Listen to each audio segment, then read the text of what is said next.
digital shared services. Is there leave of the committee to allow them to speak on the record if required? Agreed? Agreed, so ordered. Are there any suggestions from the committee as to how long we should sit this afternoon? Mr. Martin. Mr. Chair, I'd suggest we sit until 3 p.m. and reassess at that time. It's been suggested by Mr. Martin that we sit till 3 and reassess at that time. Agreed? Agreed and so ordered. Does the Auditor General wish to make an opening statement? Auditor General. Thank you, Mr. Chair. With respect to my report on aging information systems, I'd first like to introduce the staff members I have with me today. I'm joined by Wade Bo McGuire, Assistant Auditor General for IT and Innovation, Ian Montefreo, Audit Principal, IT Audit and Innovation, and Stacy Wochuk, Assistant Auditor General, Performance Audit. Mr. Chair, the province of Manitoba relies on information systems to deliver a wide range of services that Manitoba depends on. This includes online registrations, program applications, and fee payments.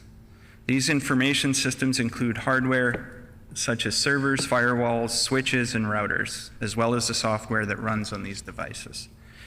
As these information systems age, they become more susceptible to risks, including extended system outages, decreased system reliability, and increased security vulnerabilities.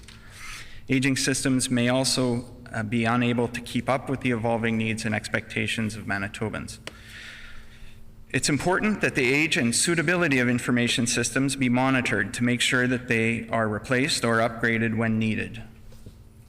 In my report, Aging Information Systems, we found that the province has not adequately identified and managed the risks associated with operating these aging information systems. More specifically, we found there were limited factors used to determine the risks of continued use of these systems. Without considering more extensive risk factors, some of the current risk ratings could be either under or overstated. We found there's no centralized monitoring of risk assessment results. This is a missed opportunity to identify causes of risk across all departments and take a system-wide approach to risk mitigation. We also found limited involvement from the departments in assessing the risks of the systems they use and in verifying the accuracy of the information systems inventory. My report includes 8 recommendations to help the province improve risk assessment processes and reduce the probability of adverse impacts to information systems. My report includes the department's responses to my recommendations and indicates that management is aligned with the recommendations in principle. I'd like to thank Digital Technology Solutions and the departmental management and staff we worked with for their cooperation and assistance on this project. I'd also like to thank my audit team for their hard work. With respect to the privileged access report, Mr. Chair, information systems help the province deliver a wide range of services, including healthcare, online registrations, provincial program applications, and fee payments. These systems contain a considerable amount of personal, health, and corporate information, making them a target for cyber threat actors. The province relies on privileged users, also known as system administrators or super users, to oversee these information systems. Privileged users have more privileges and authority than general users. They can perform activities such as adding and removing users, modifying privileges, changing system configurations and security settings, and altering data tables. Cyber threat actors specifically target privileged users with the intention of taking control of information systems. An unauthorized individual with privileged access could potentially steal data or funds, disrupt operations, or cause a system outage. As a result, government standards mandate additional controls be applied to protect privileged access accounts.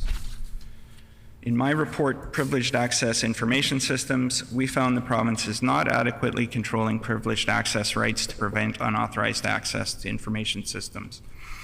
In previous reports issued by my office, we've noted issues regarding poor controls and a lack of monitoring of privileged activities. Unfortunately, we continue to identify similar issues in this report. This report contains 5 recommendations to help the province strengthen privileged access controls, and I'm pleased that the department and Shared Health agree with the recommendations and are committed to resolving the issues we identified. In conclusion, I again would like to thank the management and staff from the department as well as from Shared Health for their cooperation and assistance during this audit, and I'd like to thank my audit team members for their dedication and hard work. I look forward to the discussion today. Does the Deputy Minister wish to make an opening statement, and would he please introduce his staff joining him here today? Just recognize them again. Just recognize them. The Deputy Minister. Okay. Thank you, Mr. Chair, and my opening remarks will cover both reports as well. My name is Joe Dunford. I'm the Deputy Minister for the Department of Consumer Protection and Government Services. With me today is Hong Chung, the province's Chief Information Officer and Lead for Digital and Technology Solutions, or DTS. And also with me is Anne Liebfried, the Acting Executive Financial Officer for the department. First off, I would like to thank the Office of the Auditor General for the work on both reports. Consumer protection supports and protects the interests of Manitoba's consumers, citizens, business people, landlords, and tenants. Government Services is responsible for the modernization of government services, including procurement, IT, capital planning, project delivery, and asset management for government's vertical and underground infrastructure. DTS is Manitoba's central organization for IT systems and services, including cybersecurity. These information systems support a wide range of government programs. In 2022, the Auditor General released 2 information system reports, Aging Information Systems and Privilege Access. Both audits highlighted opportunities for improvement to mitigate operational risks linked to underlying information systems. The Department accepts and agrees with the recommendations in both reports and has begun implementation of the actions to address the findings. Since the release of the Aging Information Systems Audit Report, the Department has developed an action plan to address the recommendations outlined. Furthermore, many of the items have been completed or are in progress and targeted for completion within the fiscal year.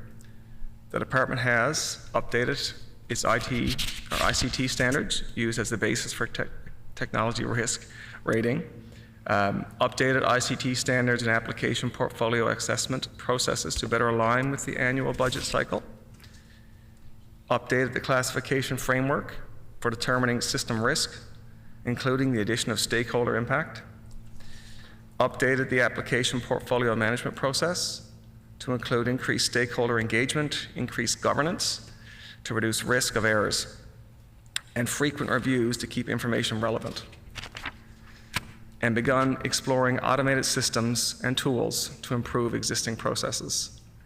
The report identifies concerns with the limited distribution to stakeholders and the lack of a combined ICT asset condition report spanning all departments. While the department agrees increased collaboration with stakeholders is important, due to the sensitivity or sensitive nature of the information contained with the ICT asset condition reports, authorized stakeholders receive only the information relevant to their programs. Since the release of the Privileged Access Report in October of 2022, the department has developed an action plan and has taken steps to increase controls for privileged access to reduce cybersecurity risk. The department has updated the process to regularly verify each privileged access is necessary and authorized, initiated the development of an automated process to more tightly couple human resource events to the removal of privileged access, initiated an assessment to enhance privileged access, logging, monitoring, and event detection with increased automation using the province's Security Information and Event Management Tool, or SIME.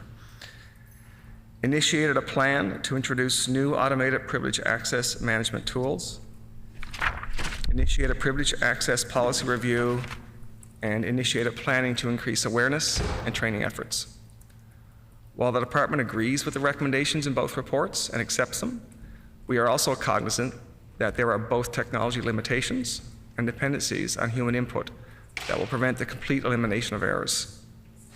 The department's approach to managing information systems policies, prioritization, and investments is based on a risk management framework and balances the business risk with the financial and operational costs.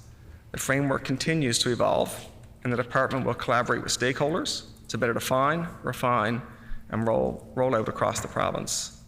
We also recognize the technology and cyber landscape continues to evolve at a rapid pace, and the cyber threat environment is far from static.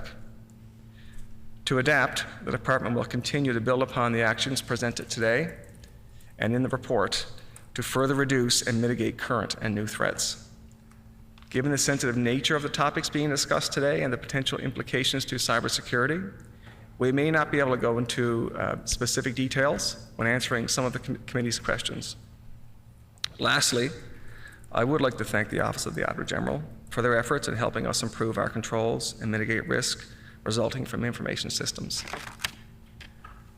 Hong and I look forward to the opportunity to respond to any outstanding questions you have today. Thank you. Thank you. Does the CEO for Shared Health wish to make an opening statement, and would she please introduce her staff joining her here today? Ms. Saragusa. Good afternoon, and thank you for having us here today to present and respond to questions related to Shared Health's completed and ongoing work related to the October 2022 OAG report on information systems, privileged access. I'm Lynette Siragusa, Chief Executive Officer of Shared Health, and I'm joined today by Doug Snell, Chief Operating Officer of Digital Shared Services for Shared Health. I would like to thank the committee for the opportunity to provide comments and respond to questions, and offer our thanks to the Office of Audit Professionals. I want to acknowledge their professional and collaborative relationship with Shared Health and our staff. On behalf of Shared Health, I want to acknowledge the findings and recommendations contained within the audit report. I will speak to the status of our response to a number of specific recommendations today, and both Doug and I look forward to the opportunity to respond to any outstanding questions you may have. But first, I would like to offer a bit of background about Shared Health, the organization. Shared Health was formed in 2018, envisioned as a collaborative entity that would lead and coordinate the planning of patient-centered care across Manitoba, with an end goal of improving access, reliability, quality, and equity of health services for all Manitobans. As Manitoba's only provincial health authority, we also support a wide variety of centralized administrative and business functions for all health organizations throughout our province. This includes support for provincial technology services. In this function, Digital Shared Services, led by Doug Snell, who is with me today, supports the digital systems for health organizations across Manitoba. The audit report covers a period from January 2018 to March 2022. During this time frame, Shared Health and Digital Shared Services were in their formation, with information technology staff, infrastructure, and services transitioning from a number of individual organizations into Shared Health to form a new operating entity and shared services model. Throughout these transition activities, including both the audit interval and in the time since its conclusion, Shared Health initiated cybersecurity improvements to streamline processes and standards across the health infrastructure. This work included a number of initiatives that address findings within the scope of the Privileged Access Report.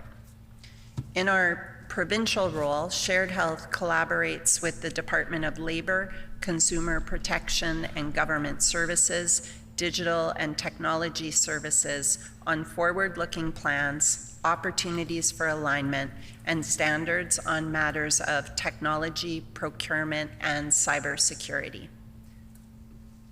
The report on information systems privileged access lists 5 recommendations, which I will now go through individually, identifying the status of our organization's response to each.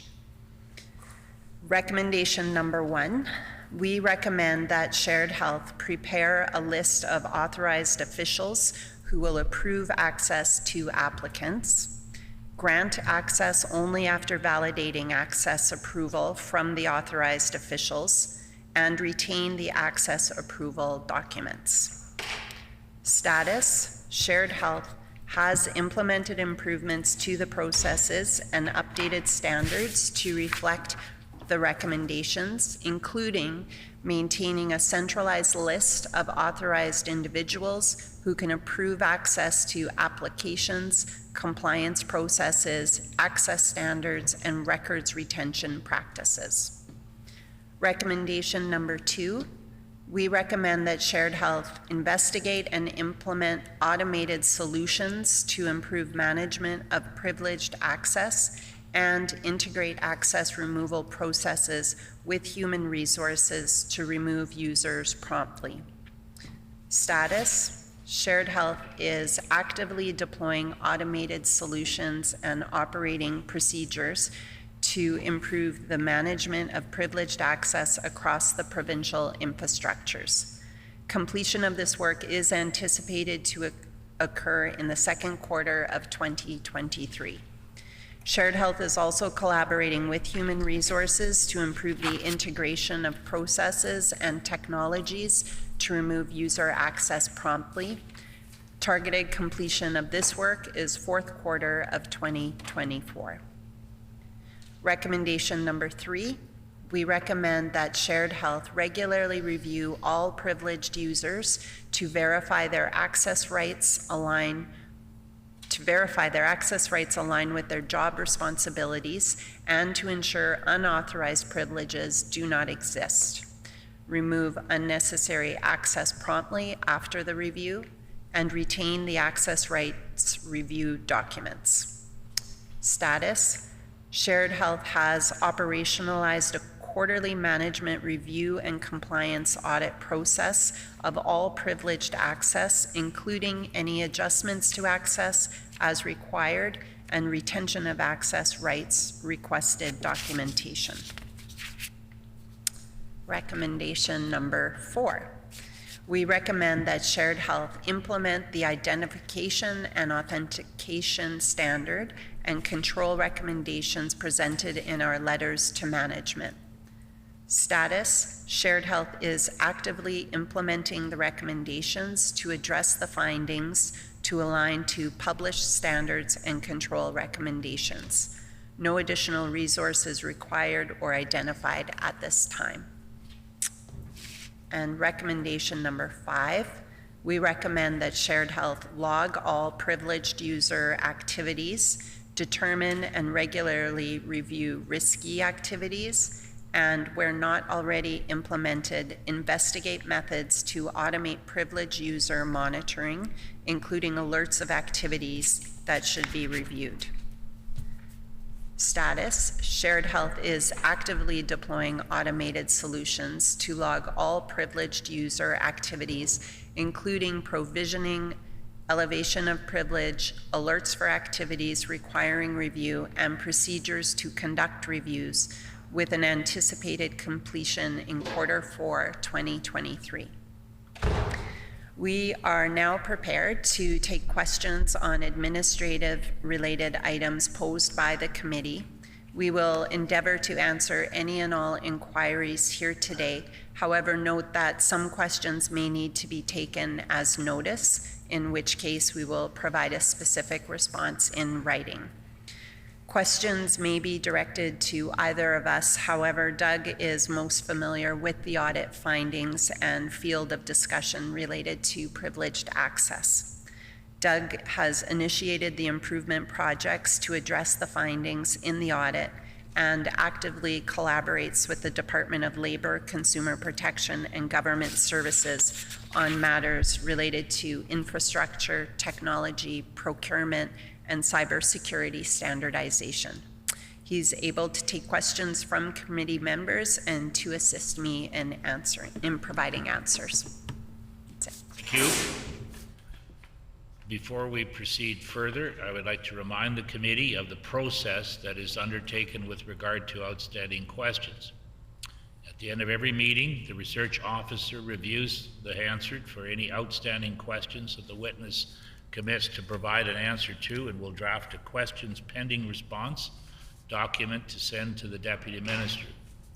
Upon receipt of the answers to these questions, the research officer then forwards the responses to every PAC member and to every other member recorded as attending that meeting. I would also like to remind members that only questions of an administrative nature are to be placed to the witnesses, and that policy questions will not be entertained and are better left for another forum. The floor is now open for questions. Mr. Lindsay?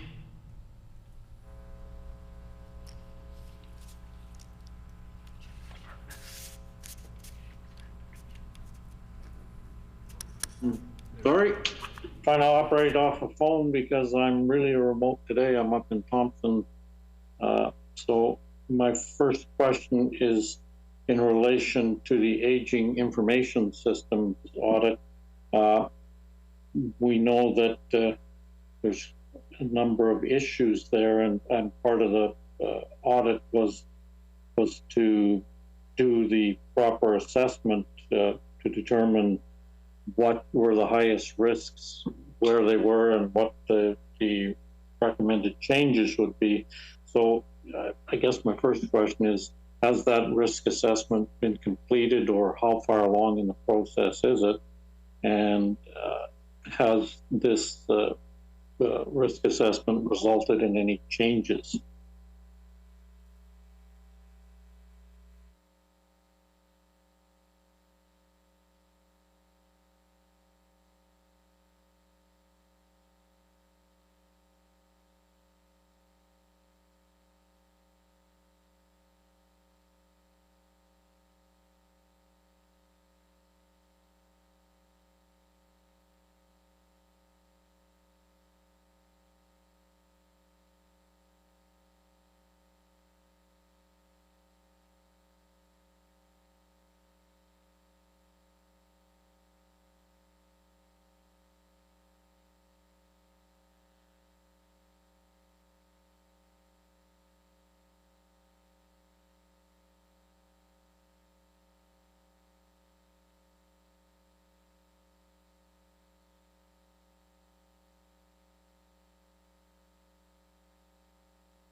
Mr. Dunford.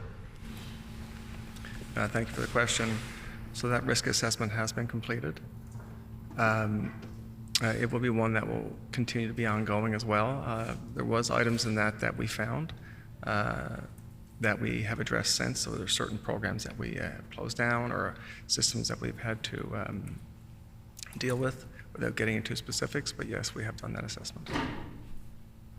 Mr. Lindsay.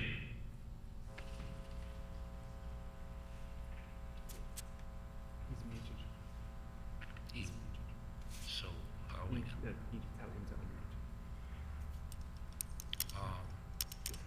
Mr. Lindsay, would you please unmute your microphone? How did he know that? How did he know that? Sorry about that. I thought I had. So you were saying that the risk assessment is completed and some issues have been addressed. So through this system, I'm assuming there's multiple different information systems used by different departments. Is there a move to reduce the number of those systems, to integrate them into one system? Is that already kind of the process?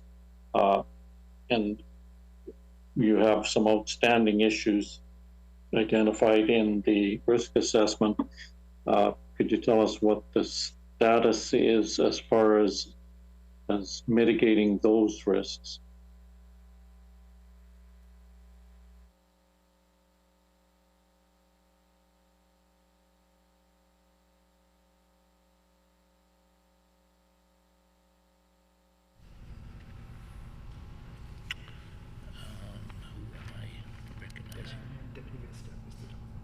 The Deputy Minister. No. Mr. Chung? Good afternoon. So yes, there are multiple systems, as you've identified. There are hundreds of systems within our government environment. Each will have its own individual risk profile. So we are working through the assessment and the report that came out of the assessment. And part of the strategy is to look at each individual asset and determine what the best action of approach is, or the best approach to take is. In some cases, it's mitigating the existing risk based on some information and findings that we've uncovered. In other cases, it will include some migration, which means replacing to other more modern technology. And in many cases, we are looking at opportunities for us to consolidate and rationalize our applications. Mr. Isleson. Thank you very much, Mr. Chair. I'm looking more at the process on shared network infrastructure. And I would understand that if a report came in, and it looks like it comes in on a regular basis, that there may be something that is creating risk within the IT infrastructure. I'm wondering, and I know we only have 2 departments here, but how does it process so that we can be sure that every single department that is using shared infrastructure is aware of the risk? And how do they respond? Is there a communication among departments through the IT process to ensure that everything has been addressed in each department so that one doesn't get overlooked?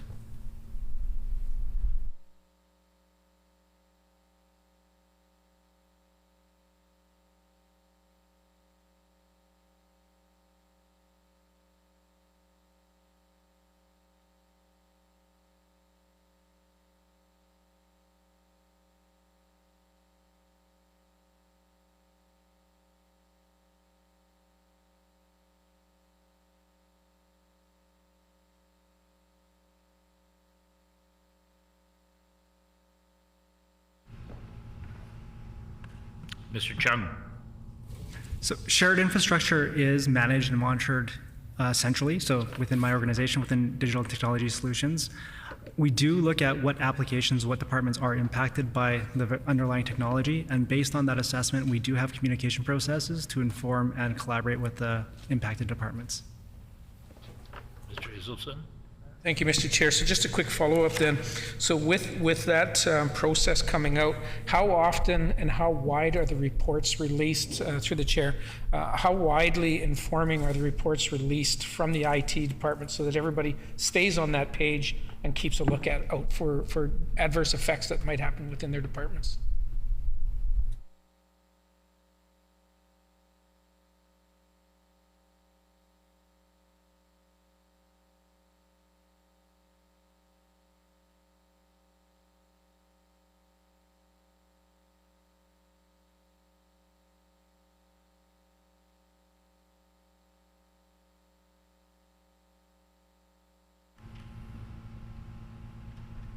Mr. Dunford.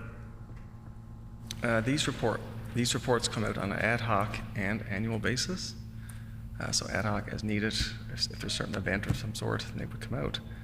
In terms of their spread and their reach, the reports will be very specific. The reports that a department gets will be very specific to them. For obvious security reasons, we want to make sure it's all compartmentalized for their specific departments, and that all of that broad knowledge is not spread everywhere for access. Okay? Mr. Lindsay. We're talking about aging infrastructure, particularly the IT infrastructure, and how to modernize it or ensure that things aren't being missed. One of the issues that comes up often in Flin Flon, because it's a border town and people from Saskatchewan get their health care at the hospital and clinic in Flin Flon, Manitoba. But the computer systems between the two provinces don't talk to each other. So when people have to go to a specialist in Saskatoon or PA, they'll end up having to take their files in paper in shared vehicles with other people, and chances of it getting lost are increased, and with wrong people looking at that personal information. Is there any part of this process that would look at how to integrate interprovincial systems so that they're able to talk to each other so that people don't have to carry paper files anymore?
Mr. Dunford. Thanks for your question. In considering this one does appear to be a little bit outside of the scope of the audit, but in saying that, we work with the health authority on any of these matters, and will continue to do so. So if there is a specific example here that to be looked at, it'd be probably best addressed outside of this audit today, or the hearing for this audit today. Doesn't seem to fit with the scope of it. Mr. Lindsay. Okay, well, I'd certainly appreciate if someone could look into it if it's outside the scope of this audit, because it is an ongoing issue that people up there go through on a regular basis. So I guess to get back specifically to the audit, then one of the things that we're looking at is the collaboration with departments when assessing the risk for your IT assets, and pretty important that all takes place. So has there been a change in the process on how to collaborate with the departments? And are there some roadblocks that you've identified in that collaboration process to ensure that the risk assessments can be done in a timely manner? Mr. Chung. There have been updates to the process, which include deeper collaboration with the departments involved. In terms of roadblocks, this is a new process for for our organization as well as the departments, and most of the roadblocks are just related to helping people get up to speed and comfortable with the new process. No technical or no other roadblocks have been identified. Mr. Lamont. Thank you very much. Thank you for coming today and presenting. I just had a couple of questions on a couple of the recommendations, several of them actually. There are challenges, and the response from Shared Health was, while the recommendations are focused on former regional IT programs, responses to the recommendations must consider the standardization of a provincial IT program requiring additional funding and resources to implement and maintain. So that they've expressed that concern. I'm just wondering how that is impacting. Is it still the case that there are challenges with additional funding and resources in order to be able to achieve these goals?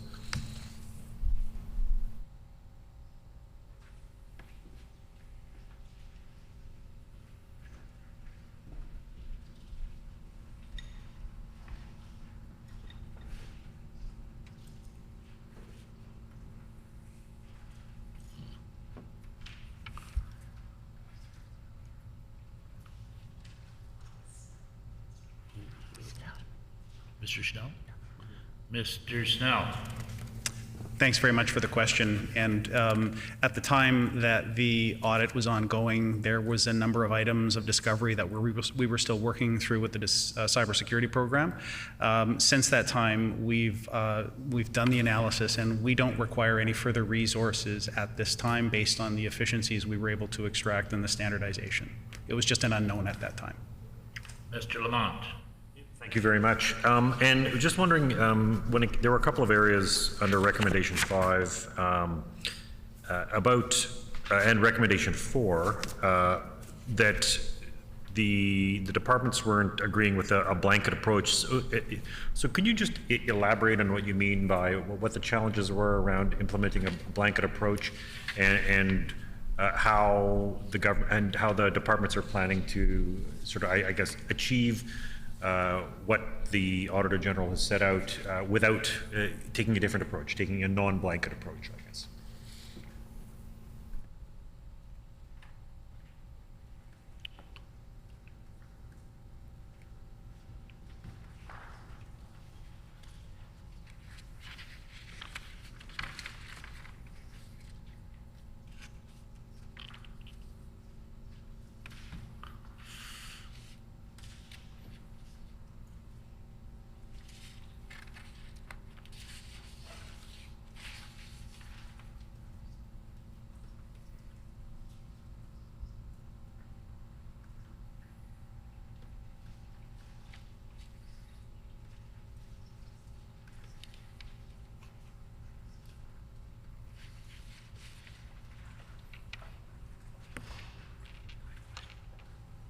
Mr. Dunford? Thank you for the question. Our comment on the blanket approach really had to do with the life cycle of a program and where it is. You know, some programs could be very new, very recent, and more advanced in terms, far along in terms of where they are, whereas some other ones we might have could be a little bit older and much further along in terms of their age, the age of their system. So as a result, a blanket approach, because of technology limitations within those programs, is a little bit more difficult. I mean, obviously we accept this recommendation, but we have to acknowledge that at times we will encounter some of those technology limitations as well. Mr. Martin? Thank you very much, Mr. Chair. Again, thank you for attending and participating in this. One of the comments, and this should be a very quick answer, but notes in reference to recommendation number 2 about implementation of automated solutions, notes that completion of this work is anticipated to occur in the second quarter of 2023. It's just a quick question. Are we talking about fiscal year or calendar year? That's for you, yeah. Fiscal. Mr. Guza? Fiscal year. Mr. Martin? One of the situations I think that we're all facing, especially larger organization, is the rise in the use of AI, artificial intelligence, when it comes to whether it's ransomware, phishing, or any number of cyber-led attacks. So I guess my question is what is your level of confidence in your ability to identify new and emerging threats, and as well whether or not you feel you have the necessary resources, because a lot of this is new and developing technology, and let's be honest, technology can be expensive, and that, so whether or not you feel you have the necessary resources to address these new and emerging threats that have become highly sophisticated, to say the to say the least.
Mr. Dunford. Mr. Chong. Sorry, this will be it. Go to Hong first. Okay. Mr. Chung. Okay, thank you. As you correctly pointed out, this is an evolving space, and emerging technology does have implications on our processes and systems. And to keep up with it, we do continue to evolve our processes as well as our technology. Ms. Saragusa. I'm going to have Mr. Snell respond. Mr. Snell. Thank you very much. Concurring with my colleague, it's an evolving space. As you point out, there are emerging threats. We work with partners to get the best information we can. However, programs, as Mr. Chung had mentioned, evolve day to day, week to week. And in response, we put plans in place to mitigate or manage those risks internally. The work we do is largely around evolving the practices that we have and the processes to manage the internal risk and administrative controls. Technical controls and the partners we work with evolve over time based on the persistent threats that we see in the environment, as was witnessed through COVID. Mr. Mikuleski. Thank you very much, Mr. Chair, and thanks everybody for coming here today. My question, first question, relates to recommendation number 5, the explanation that was given by Ms. Siragusa, and I appreciate the responses to all the recommendations that you provided.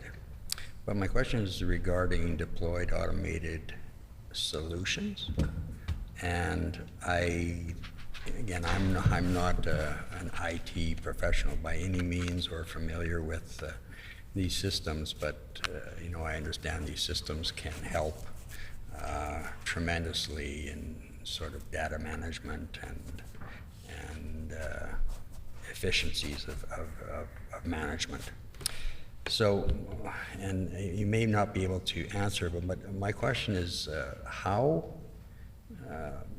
like this software, and I think it was maybe mentioned, this is all developed in-house constantly, or is this, and you mentioned partners, so can you elaborate a little bit more on that,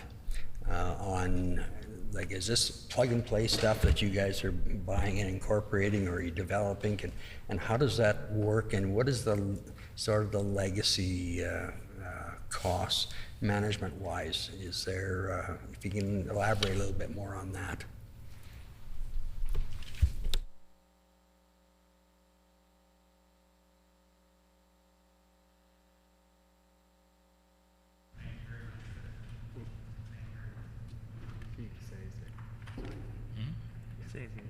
Mr. Snell.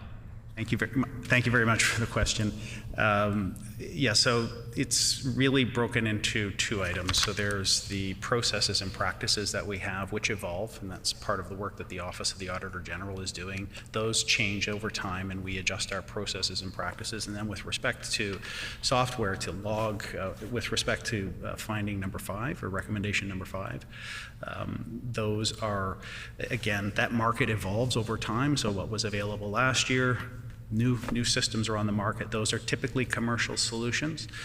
There's configurations we put in place for our environment, and in our case specifically, in order to implement at scale, we've made decisions around partnering with the commercial solutions in order to maintain standards and capabilities for rapidly deploying and evolving with the needs of the marketplace.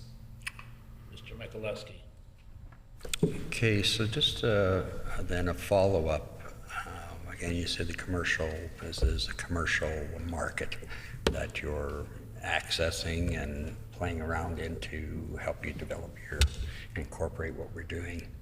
So again, there's some legacy management issues in terms of proprietary software or things like that. You know, I don't know if I'm off track or not.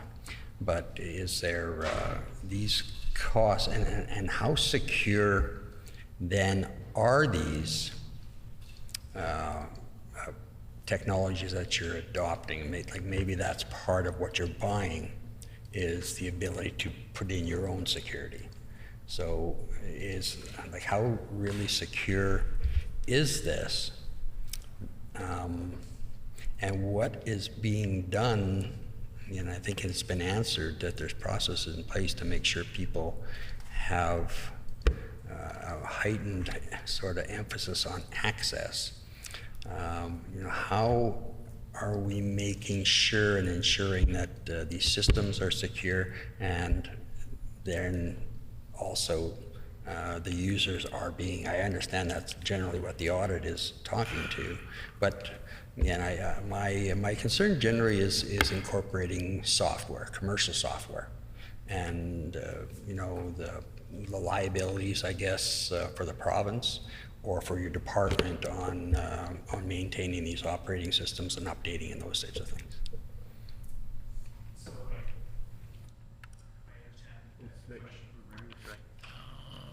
Mr. Snow. Thank you. Sorry, if I understand the question correctly, really it's about the management of risk with respect to solutions that we have in place, processes that we manage and operate. In our case, in order to not only follow up with audits such as this and determine the achievement of the recommendations and the findings, as well as the management of risk, we engage third parties third-party audit professionals to assist in the evaluation of the risk on those programs. Mr. Lindsay.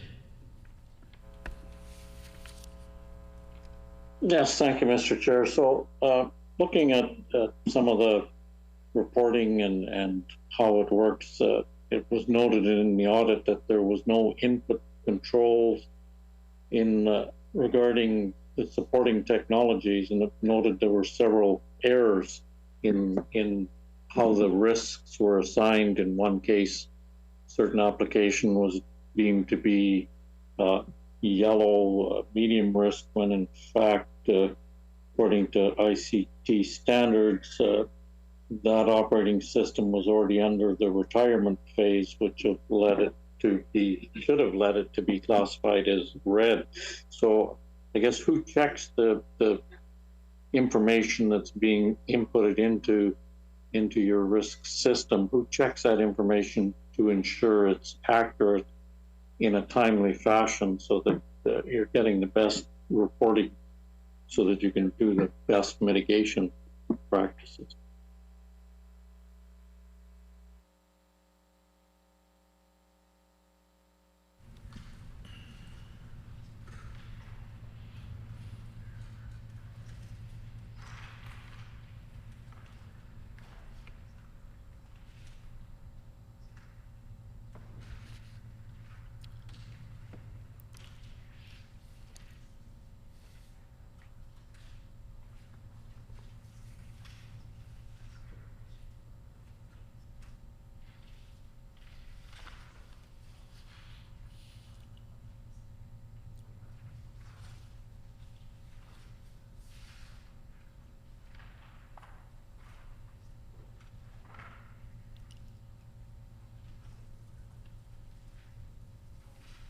Mr. Chung.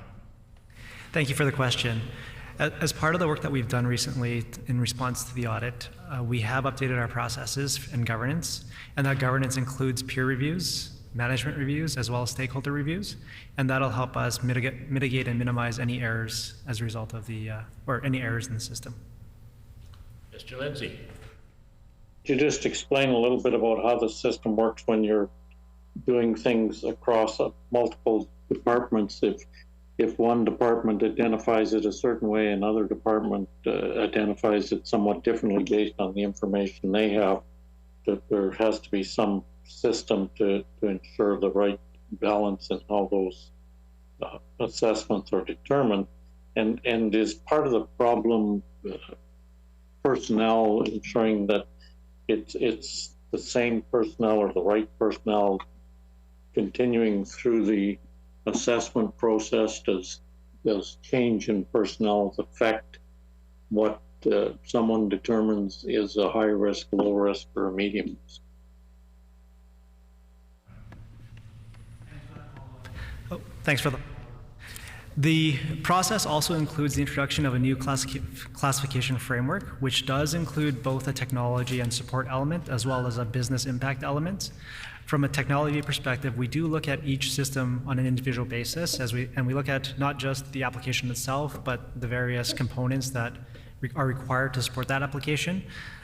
We do store the information in a system, and the way the process is defined is that the technology team, so my team, would be responsible for leading the work, leading the analysis from a technical perspective, and we would engage the business stakeholders on the business side of things. And if an application supports multiple business stakeholders, we would bring that collectively in, and that will actually assist in the weighting of the risk, right? So if multiple departments are using the same application, that would then, in practice, raise the business impact of that application. Mr. Martin.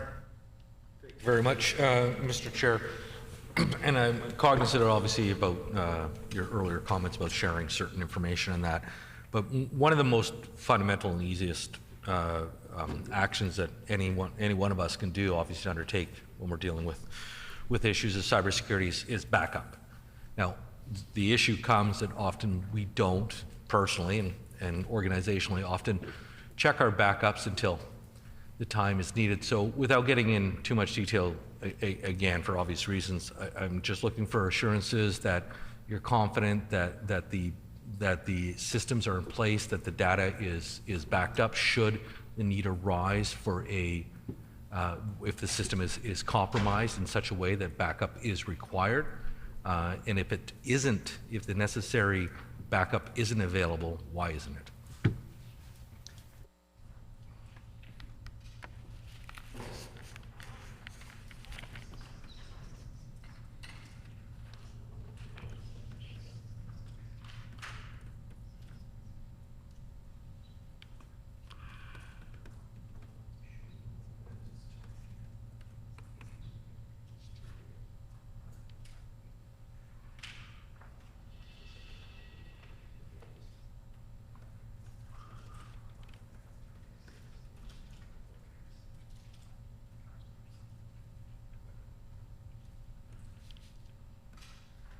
Mr. Dunford.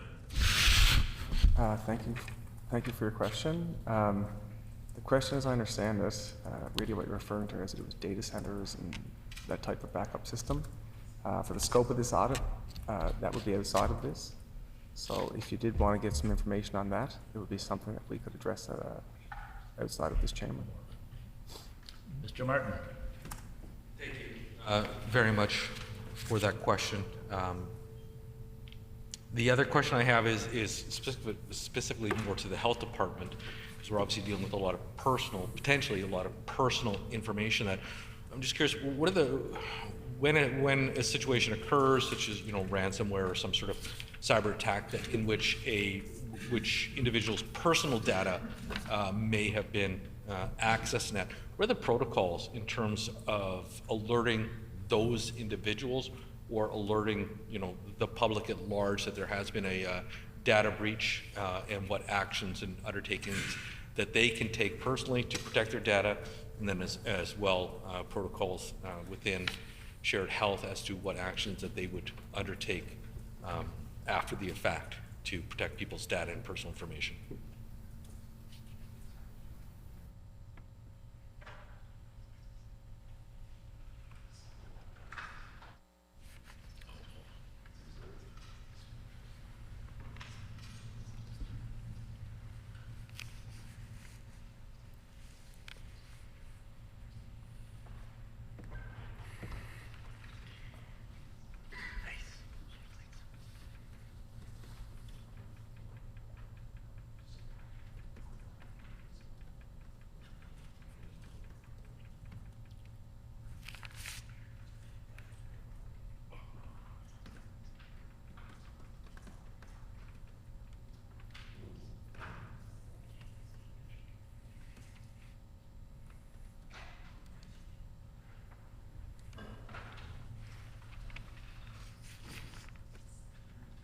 Mr. Snell.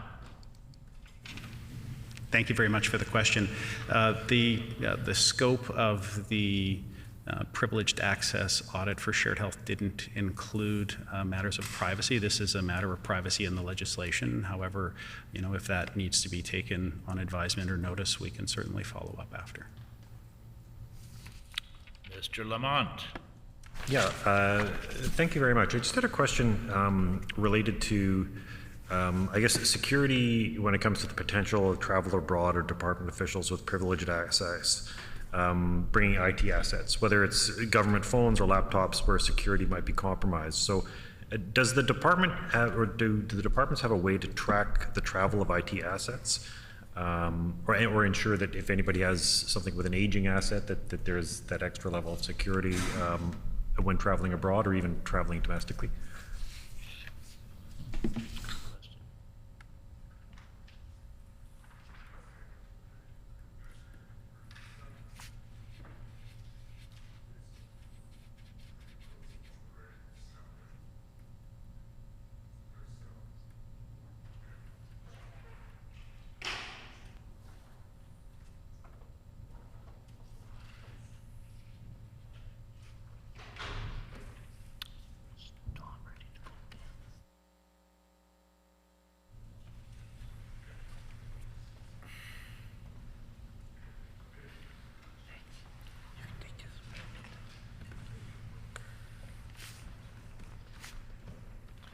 Mr. Dunford.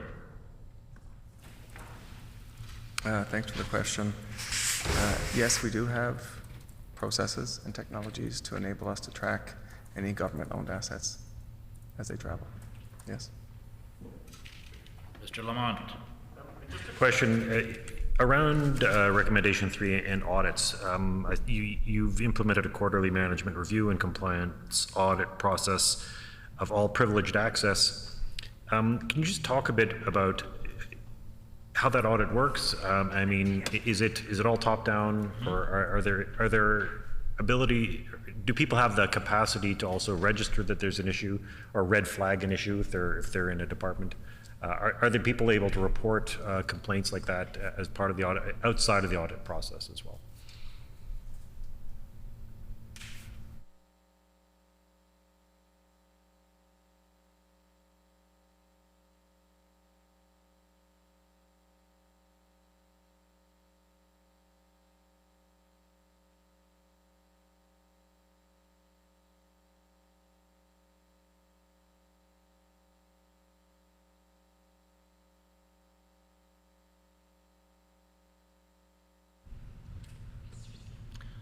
Mr. Snell. Thanks very much for the question. This, assuming it's for Shared Health, given the response. So, in answer to the question, the process that we go through is on the provisioning and approval side first. So there's a request. There's only 3 executive directors that have access to the approvals in our organization, and they can only delegate laterally or up. And once those approvals are met, that approval includes also what the access is for, limited to the scope of the applications or the work required by that individual for the time required for that individual. And then we do quarterly audits to make sure that any revocation or the timely removal of inappropriate access is dealt with. Mr. Lindsay.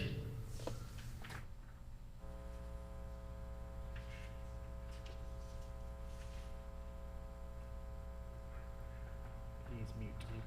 He needs to unmute. Mr. Lindsay, you need to unmute your microphone. It seems that the IT asset condition reports have limited distribution and lack of sufficient risk information that would make it hard for everybody to be able to use the report properly. Plus, I understand that these condition reports are not necessarily always released in a real timely manner so people can take the appropriate action when they need to. So perhaps you could just tell us what the game plan is to rectify those two conditions that have been identified.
Mr. Dunford. The comment around timeliness of the reports. So there was two aspects of that. One is, so we will be producing these reports on an ad hoc basis as needed. The other piece had to do with, if you look at the audit, had to do with lining up with our budget cycle. So we have rectified that as well. That was a comment around timeliness in that. As for the distribution of the reports and the information that's in them, that's one where I spoke to a little bit earlier in that the distribution does have to be limited. It has to be to the departments, key people in the departments. But obviously for security reasons, there's a reason why those are limited in their distribution, as well as the information that's in them has to be very specific to the department for security reasons, obviously. Mr. Lindsay. Thank you for that. So now for me anyway, I realized others have got there before me, just talking about the access, privileged access. So we know that the auditors identified that the province is not adequately controlling privileged access rights. So there's actual staff that have these access rights. There's also vendors that have privileged access rights. So could you just briefly give us I guess a high level snapshot of what is in place, what system is in place to ensure that only the right people have that privileged access and that it isn't too broadly given out, recognizing that there's vendors and others that would have that access?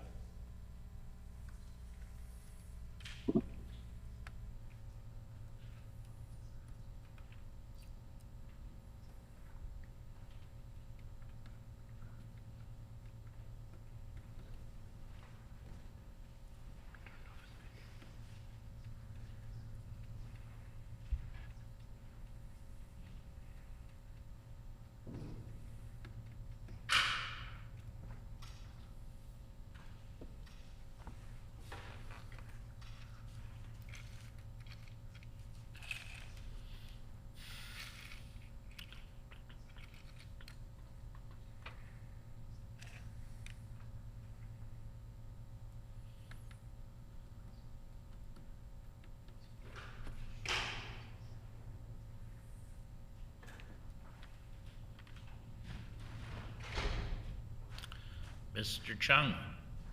Thanks for the question.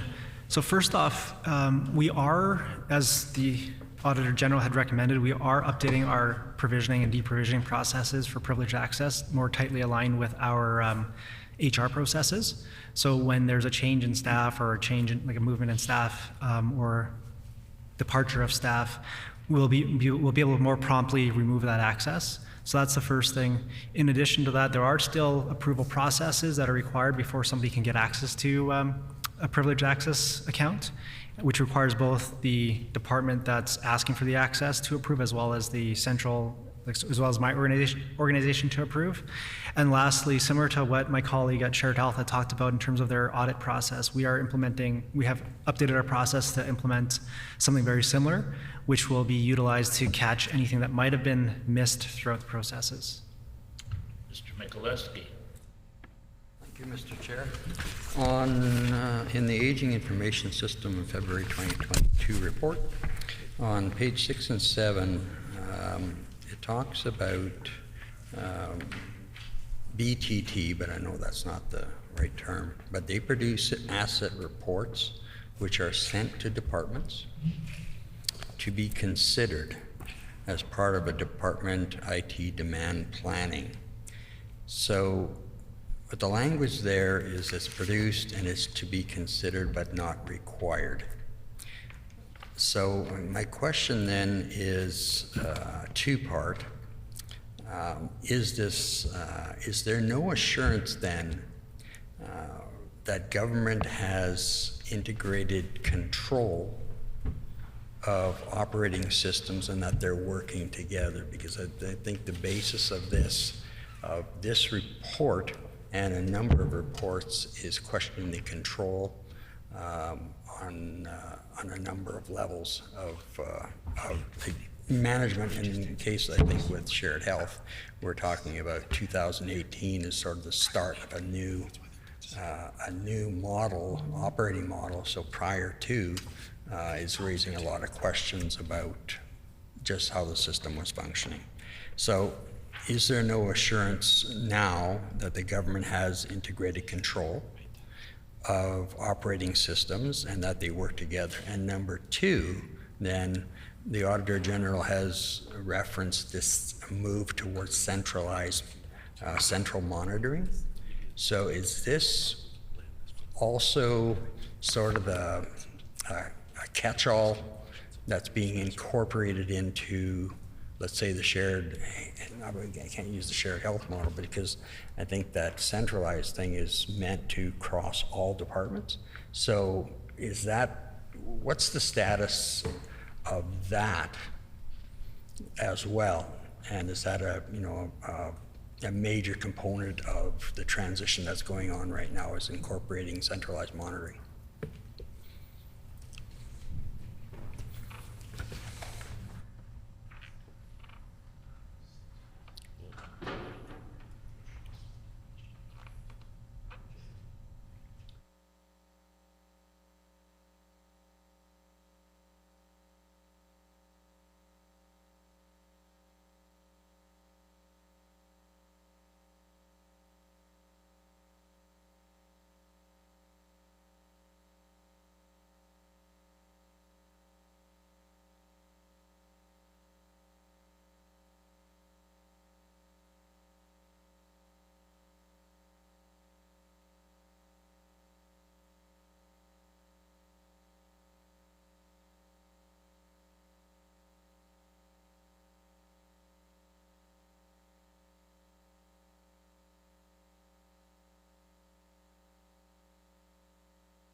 Chong. Okay, thank you. So I'll answer the two questions directly. So the integrated controls question related to the demand plan, the annual cycle, and the inputs from the departments. So we do, as part of our updated process, we do engage and we will engage, continue to engage with the department stakeholders on an annual basis to understand the risk of the specific system and share that risk with them. And based on their inputs and our inputs, we will prioritize and action accordingly. So it is integrated from that perspective. As it relates to the central monitoring question, within the government, we do centrally manage IT. There's some exceptions, but we essentially manage IT. And because of that, we are able to leverage the central controls or central monitoring that you're talking about in terms of understanding how systems are accessed.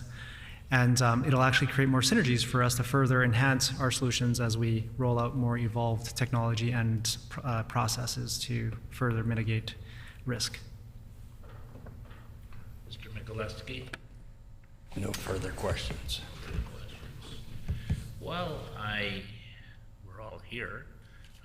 I would like to know whether, Mr. Chung, whether you could arrange a meeting of the PAC committee over at your offices. I assume you have the same offices you had many years ago, where you have all the IT systems over there, and you can give us a presentation on what the functions are of each, SAP and all the updates and so on about these things. Is it possible for you to do that? Just for the members of the PAC committee.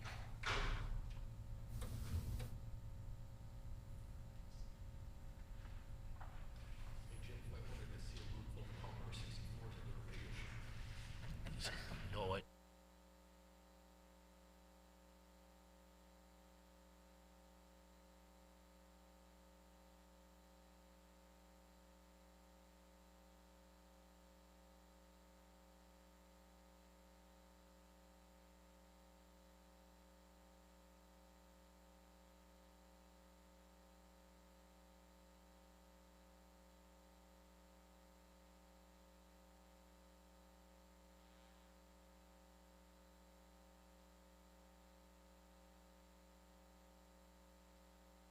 yes, Mr. Dunford.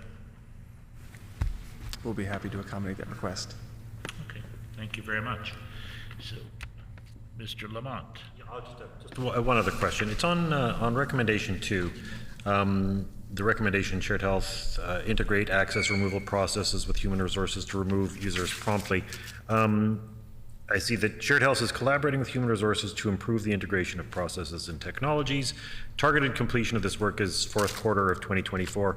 So you can just, that is 18 months from now. I'm just wondering, is what's happening in the interim in order to be able to make sure that user access is removed promptly, and is this simply the automation aspect of it that's being brought in? Mr. Snell.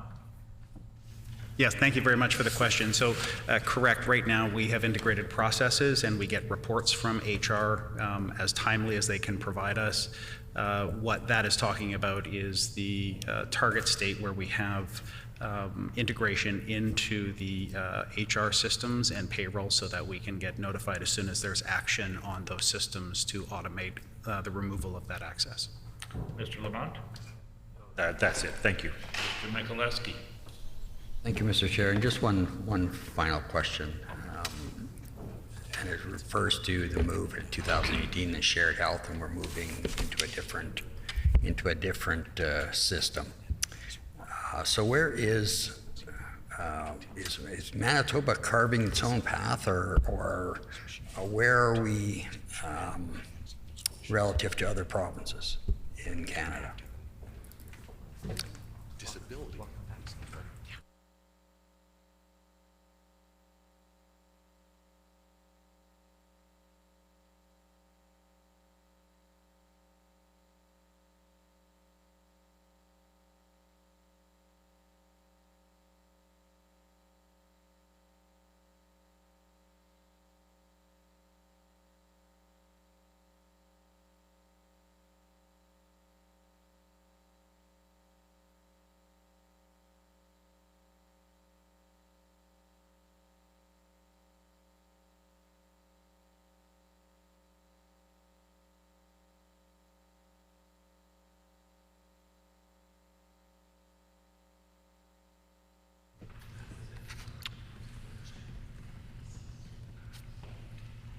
Mr. Snell.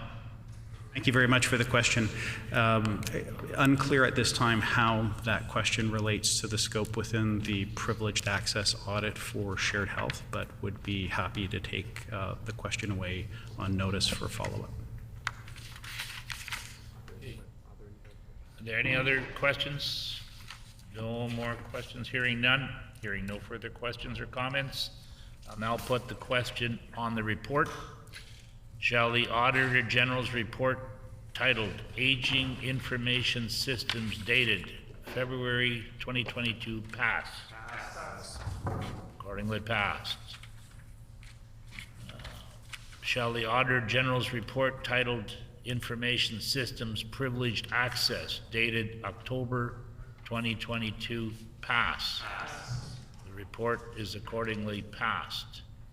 The hour being 2:21. What is the will of the committee? Committee rise. Committee rise.